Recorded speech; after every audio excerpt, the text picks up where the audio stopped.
As a wildlife rehabilitator or educator, one of our worst fears is the thought of a natural disaster or emergency striking our facility. What would we do with the animals? What supplies would we need to take to assure their continued care? Disasters can strike at a moment's notice. The U.S. regularly experiences a variety of natural disasters due to its vast size and geographic diversity. While a disaster can occur due to any extreme natural event, such as a hurricane, fire, flood, or earthquake, it's technically characterized by causing a significant amount of damage or loss of life. Today, we are going to discuss how best to be prepared and discuss tips for dealing with an emergency, and I'll share my own personal story of experiencing one of the worst floods in Colorado history.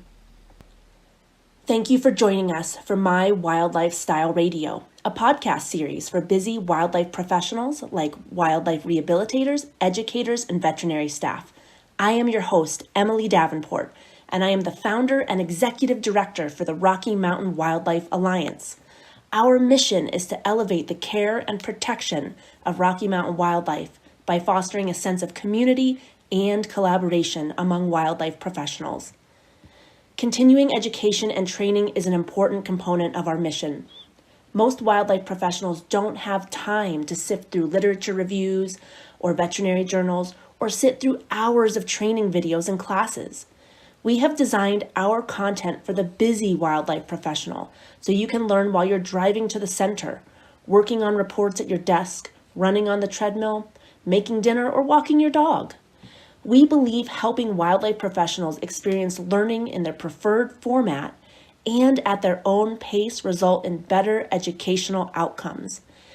It is also a part of our mission to help make continuing education more affordable and accessible so that more individuals like you can participate and become even more effective caregivers. Today, I have no special guest. You're stuck with just me. I thought I would start this podcast sharing some of my own personal experiences that I have dealt with in my career.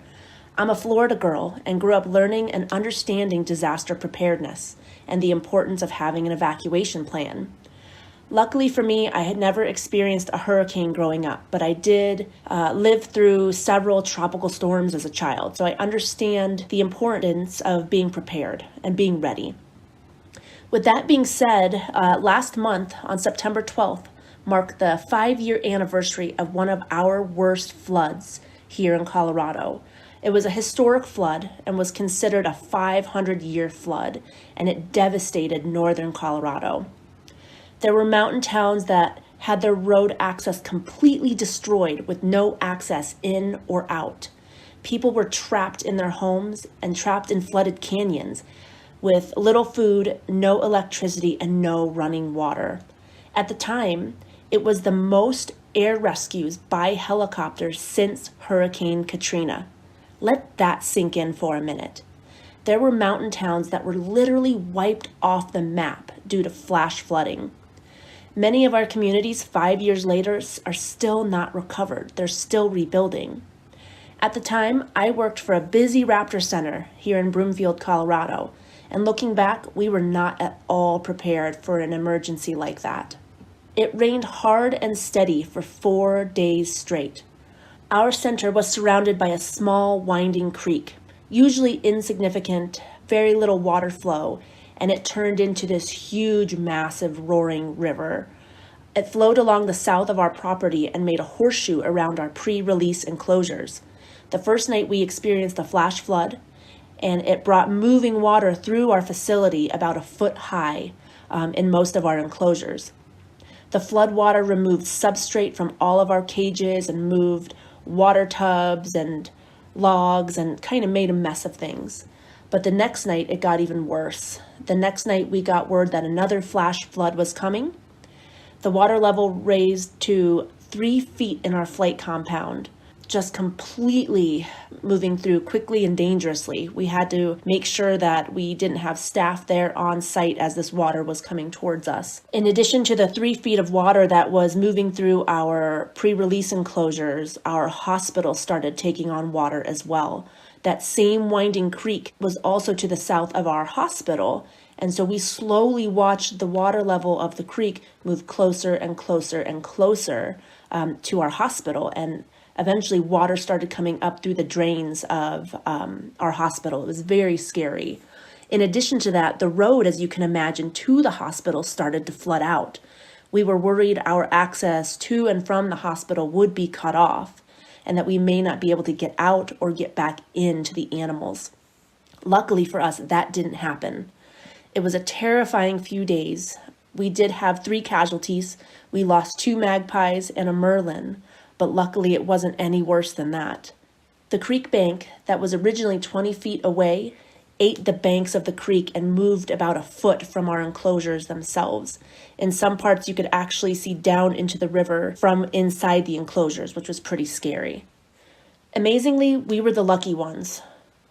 I could spend the next hour sharing more stories, but reflecting on this, I often think about what we could have done better and what we could have done differently to prepare. And so that's what I'd like to focus our time on today.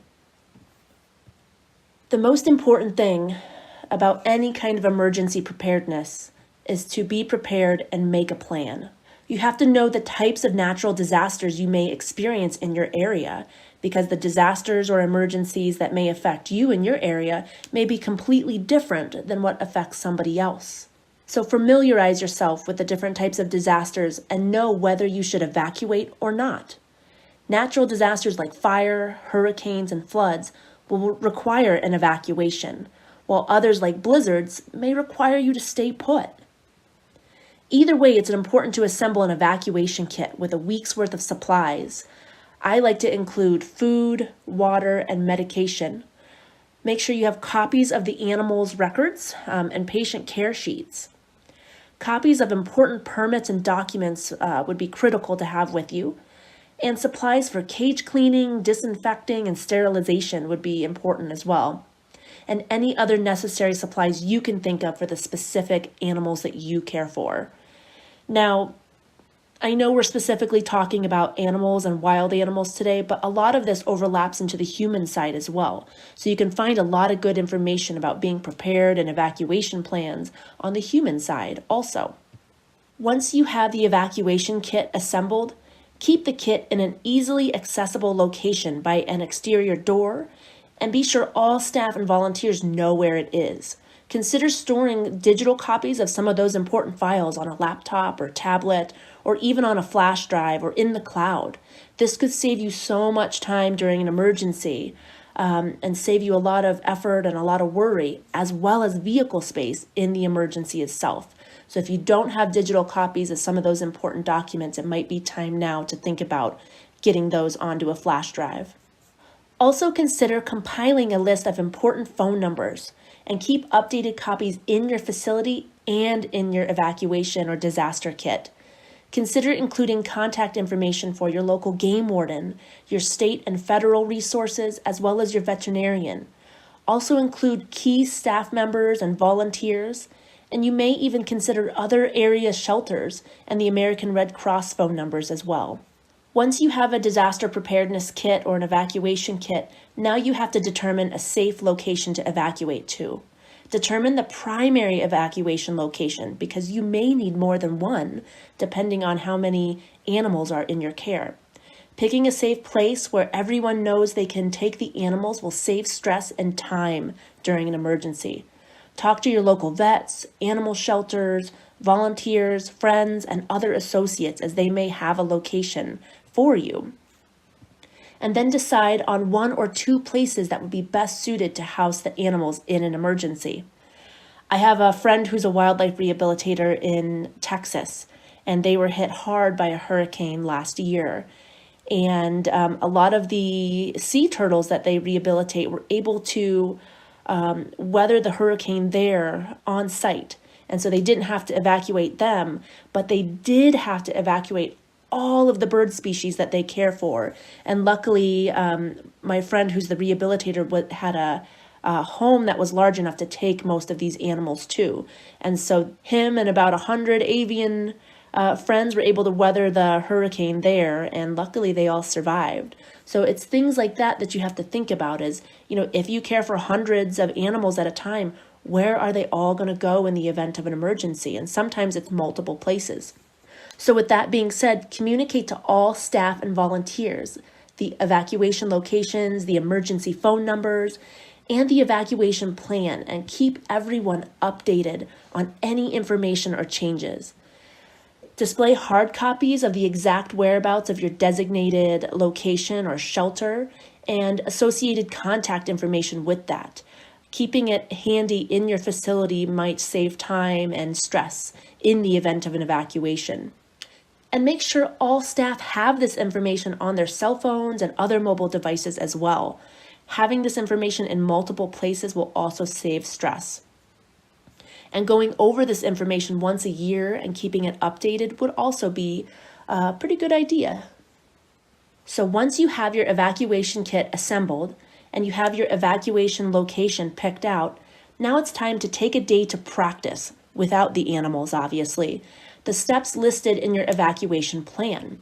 Running through this drill periodically will help staff react better in an actual emergency and help you gauge how much time it's going to take to carry out this plan. And we actually have a sample evacuation plan in our member center if you are interested in taking a look at that. In addition to practicing your evacuation plan, also consider having an annual tour or training for rescue personnel, so they also know how to respond in the event of an emergency. Have a map of all the enclosures accessible for first responders. So this might be the local fire department, but also it might be your local game wardens as well, or animal control. So make sure that all those potential first responders are aware of your plan and where all the animals are on site. And keep in mind, this might actually change depending on the season. So keep things updated as much as possible. So while being prepared and making a plan is a huge component of being ready for a disaster, communication is also key. During the emergency itself, contact your local emergency management and stay informed through the media resources. You can also check what's going on by visiting the Red Cross website at www.redcross.org, as well as www.cdc.gov and www.ready.gov. Those are the best resources for you during the emergency itself. And just staying in touch with local first responders and emergency management as well. In addition to communication, one of the things that we don't think about often is what happens in the event of an emergency when damage is caused. I have known facilities that have had flight cages flattened during huge blizzards or hurricanes. I have had facilities that have had their hospitals catch on fire and burn to the ground. Sometimes due to wildfires, but also due to accidents from within the building. So what are your plans for those type of emergencies? You may want to consider starting a designated disaster preparedness fund for your facility. That way you're not caught off guard or not caught in a bind if you have significant costs associated with a disaster. And during the evacuation, you have to put people first. You can't save lives if you yourself need rescuing. That is probably the most important thing I can share with you on this visit today. We are all animal lovers, and we are all in this field because we are passionate about what we do and we want to save animal lives. But you have to put yourself first in these situations. It may seem counterintuitive, but if you truly want to save lives during a disaster and during an evacuation, you have to put yourself first. If you are in need of rescuing or put yourself in a compromised situation, rescuers are going to have to then focus their efforts and energy on you and not the animals that also need help. So please keep that in mind. People first.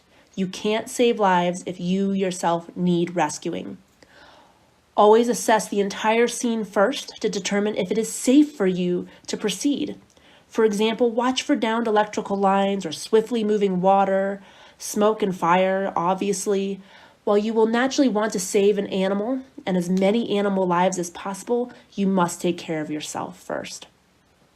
During an evacuation, once you determine that the scene is safe, you can get all the animals out in an order that makes sense to you, whether it's by room or by species or by ease of access. That's something you are going to have to determine yourself. What is best for your facility, your situation? And if time allows, write evacuated somewhere visible so that rescue workers and first responders don't waste time looking for people or animals. So we've talked about being prepared, making sure we're communicating, and what to do during an evacuation. But what do we do when it's time to recover? Once it's safe and all your personnel and animals are in a safe location, account for everybody, animals and people. Conduct a brief visual exam on every animal if possible, and respond to any concerns.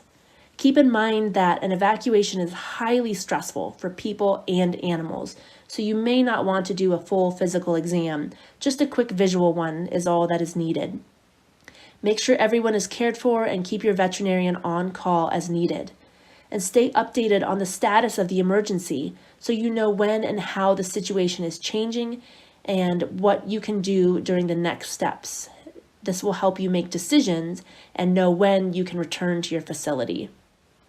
There are a lot of good resources online these days for disaster and emergency preparedness.